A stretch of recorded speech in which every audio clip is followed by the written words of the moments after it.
वॉचपैक की कहानी। भोपाल शहर में एक मध्यम वर्गीय परिवार रहता था। उस परिवार का मुखिया किशन लाल था, जो अपनी पत्नी सरिता के साथ रहता था। सरिता के अलावा उस परिवार में उनके दो बेटे मोहन और करण, दो बहुएं गरिमा और ममता, एक बेटी चमेली, एक पोती सोनम भी थी। वह बहुत सुखी से जी रही थी। सरिता, तुमने मेरी धोती देखी क्या है? हाँ देखी है ना, वो जो सफेद कलर की है ना। हाँ भाई, वेरी फनी। हाँ, थैंक यू सो मच। अरे मजाक ना करो, बताओ कहाँ है?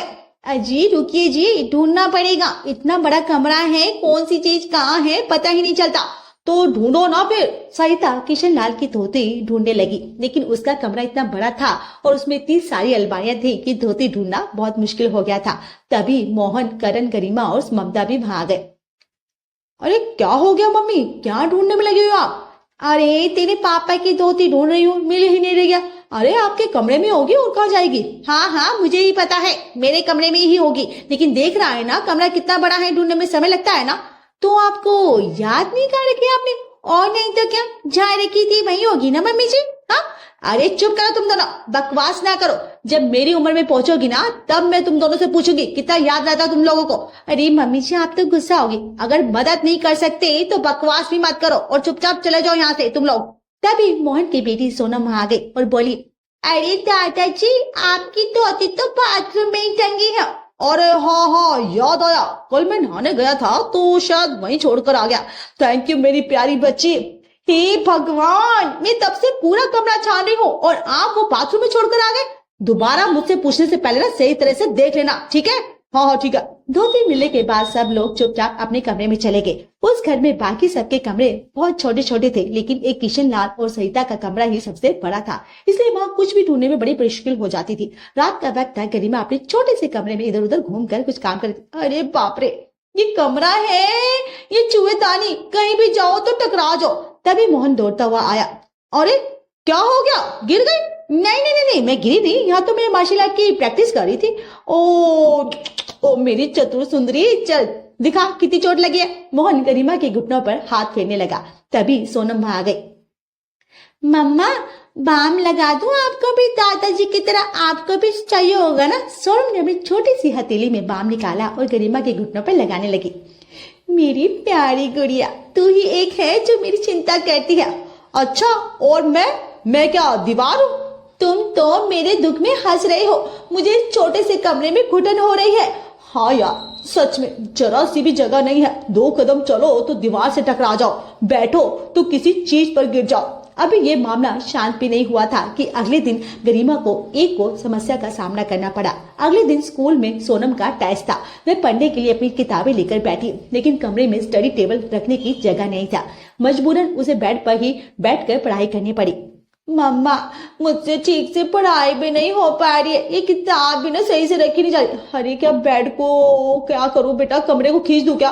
अरे सच में यार, इस कमरे में ढंग से कुछ भी करना मुश्किल है। सोनम जैसे तैसे पढ़ाई कर रही थी, लेकिन सोने का समय होते ही समस्या और बढ़ गई। पापा, मैं कहाँ पढ़ूं? आप दोनों सोने लगते हो, मुझे पढ़ाई छोड़नी पड़ती है। और करे भी तो क्या, इस छोटे से कमरे में दूसरा बेड लगाने की जगह भी तो नहीं है। हाँ, यहाँ तक कि स्टडी टेबल भी नहीं डाल सकते। सोनम की आंखों में आंसू आ गए। मुझे जन्म ही क्यों दिया मम्मी पापा, टेस्ट में लेकिन मुझसे सही से नहीं पढ़ा जाए तो मैं फेल हो जाऊंगी। पढ़ने की जगह ही नहीं मिल रही थी। आखिरकार सोनम को किताबें रखकर सोना ही पड़ा, क्योंकि उसके अगले ही दिन उसके पापा को ऑफिस जाना था। अगले दिन दोपहर का समय था। गरिमा रसोई में कुछ काम कर रही थी कि अचानक उसे याद आया कि उसे अपनी सासू माँ सरिता के कमरे से कुछ लेना था। वे जल्दी जल्दी अपने हाथ धोकर उनके कमरे की तरफ बढ़ी। सरिता उस वक्त बाहर गई हुई थी तो गरिमा ने दरवाजा खोला और अंदर कदम रखा।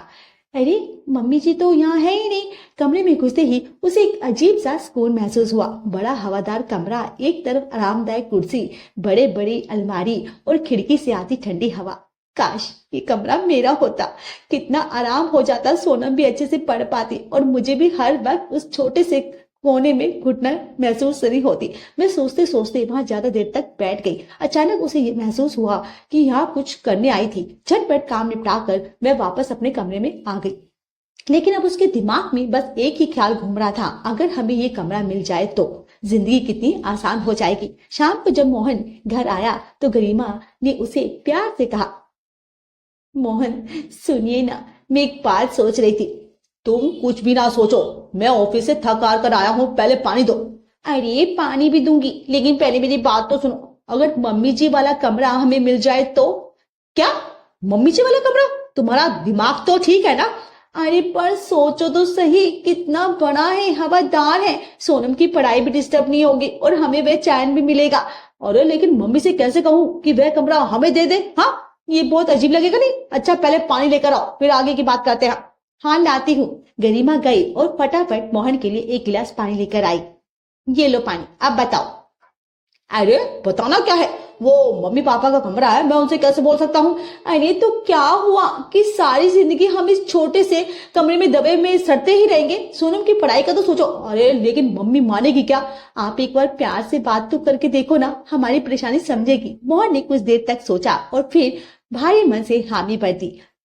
ठीक है, कल मम्मी से बात करते हैं। गरिमा ने खुशी से मोहन के कंधे पर सर रख दिया। अगले दिन दोनों बुरी तरह नर्वस थे, लेकिन हिम्मत जुटाकर सरिता के पास पहुंचे। कैसी हो मम्मी आप? अरे तो ऐसे क्यों बोल रहा है जैसे कहीं बाहर शहर से होकर आ रहा है? नहीं नहीं, ऐसी बात नहीं है। तो कैसी बात है? इतनी औपचारिकता दिखा रहा है और आवाज भी तेरी लड़खड़ा रही है। बात क्या है? हाँ बता जल्दी। मम्मी एक बात करनी थी आपसे। हाँ हाँ बोलो, क्या करनी थी? मम्मी जी दरअसल हमारा कमरा ना बहुत छोटा है, सोनम को पढ़ने में बहुत दिक्कत होती है। अच्छा अच्छा, ये बात है। आज तो बेचारी का एग्जाम था मम्मी, लेकिन कल वो अच्छे से पढ़ ही नहीं पाई क्योंकि मुझे सुबह ऑफिस जाना था और हमारे कमरे में तो स्टडी टेबल रखने की तक की जगह नहीं है जहाँ बेचारी बैठकर पढ़ ले। तो देखो बातों को ना गोल गोल मत घुमाओ, सीधे सीधे बोलो क्या बोलना चाह रहे हो। दरअसल हम सोच रहे थे कि अगर हमें आपका कमरा मिल जाए तो। क्या तुम लोग मुझसे मेरा कमरा मांग रहे हो? नहीं नहीं मम्मी, मतलब अगर आपको कोई दिक्कत ना हो तो। सरिता ने कुछ देर सोचा, फिर मुस्कुराकर बोली, बिल्कुल, सोनम की पढ़ाई ज्यादा जरूरी है, तुम लोग मेरा कमरा ले सकते हो। गरिमा खुशी से उछल पड़ी और सरिता के गले लग गई। थैंक यू मम्मी जी, आपने मेरी जिंदगी आसान कर दी। सोनम को जब ये पता चला तो वह भी खुशी से झूम उठी।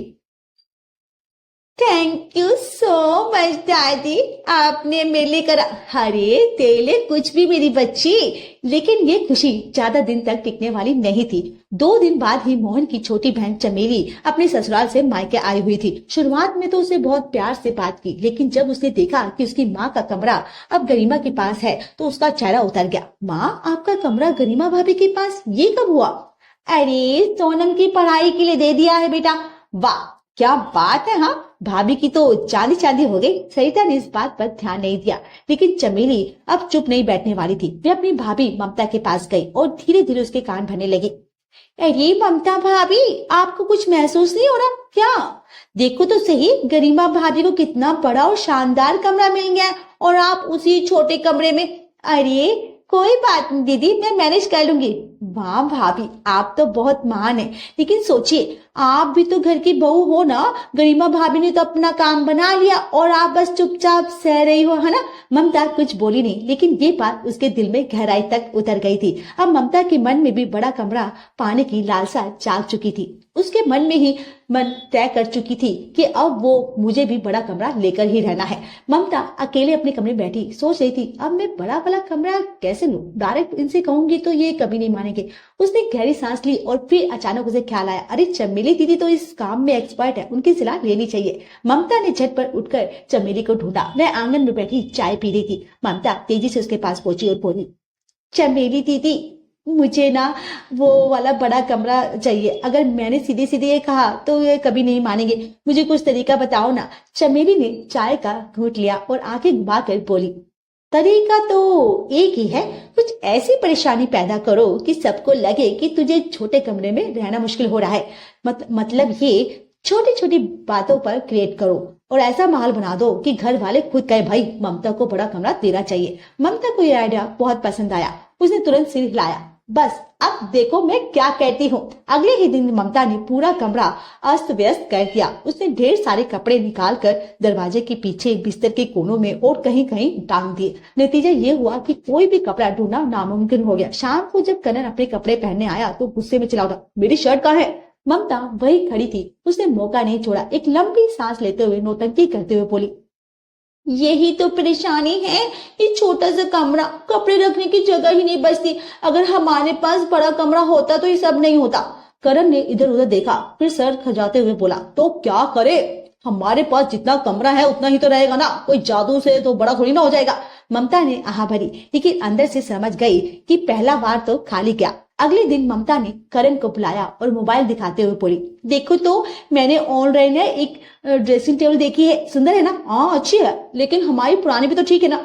अरे वो पुरानी हो गई है, ये देखो कितनी मॉडर्न लग रही है। करण ने ध्यान से देखा और फिर सिर हिलाकर बोला, हाँ लेकिन ये बहुत बड़ी है, हमारे कमरे में आएगी नहीं। अरे ये ही तो मैं कह रही हूँ, हमारा कमरा बहुत छोटा है, अगर हमारे पास बड़ा कमरा होता तो हमें इसे आराम से रख सकते थे। अच्छा तो इसका मतलब तुम्हें बड़ा कमरा चाहिए? नहीं नहीं नहीं, मुझे बड़ा कमरा नहीं चाहिए, मुझे तो ये बस ड्रेसिंग टेबल चाहिए, पर इसके लिए बड़ा कमरा चाहिए होगा ना, क्या मेरी इतनी भी ख्वाहिश पूरी नहीं हो सकती क्या? करण को समझ में नहीं आया कि वो बोले क्या। उसने टालने की बहुत कोशिश की, लेकिन ममता पूरी तरह से ठान चुकी थी। उसने करण की बाह पकड़कर कहा, मुझे ये ड्रेसिंग टेबल अपने कमरे में रखनी है, मतलब रखनी है, और जब गरिमा दीदी को बड़ा कमरा मिल सकता है तो हमें क्यों नहीं?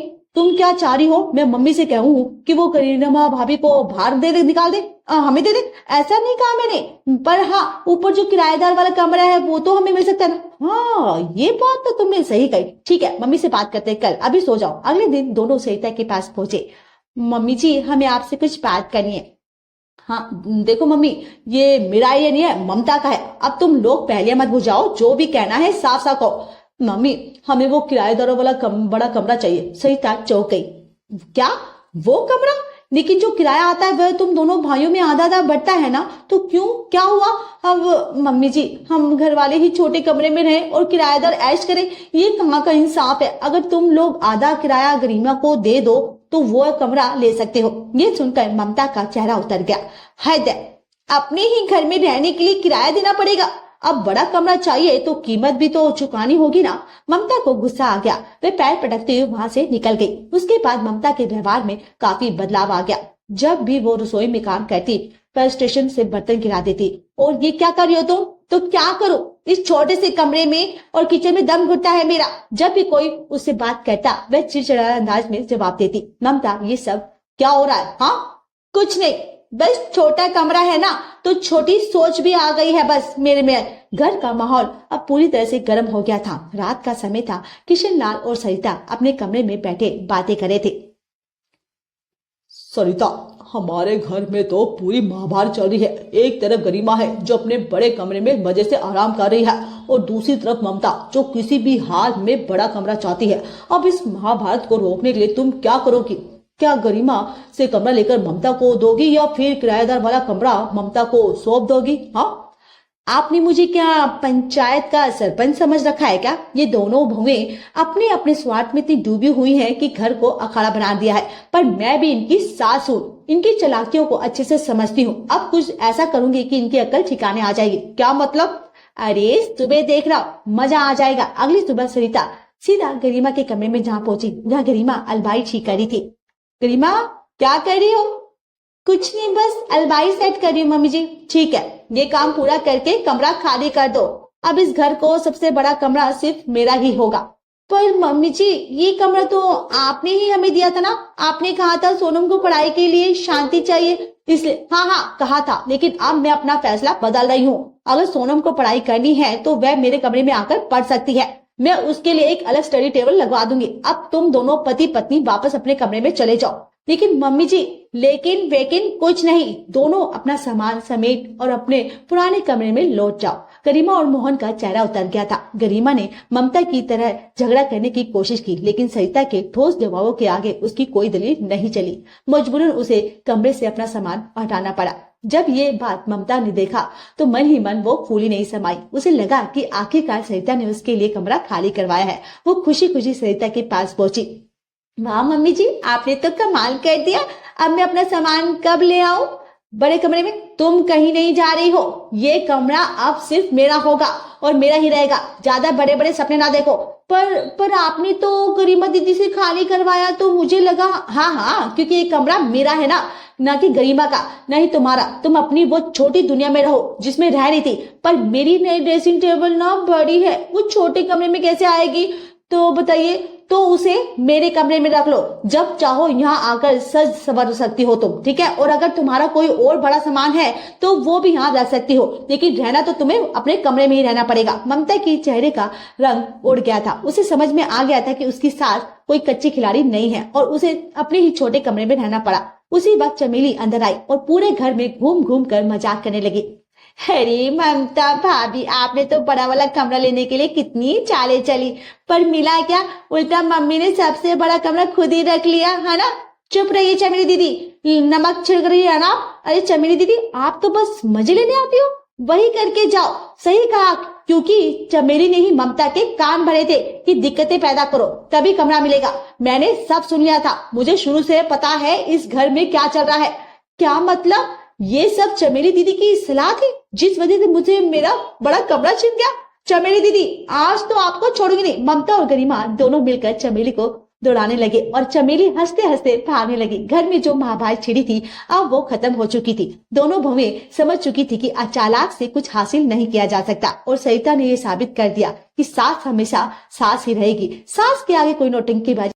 अगर हमारी वीडियो आपको पसंद आए तो हमारे चैनल वत्स वेब को सब्सक्राइब करें, लाइक, शेयर और कमेंट्स करना ना भूलें। Thanks for watching.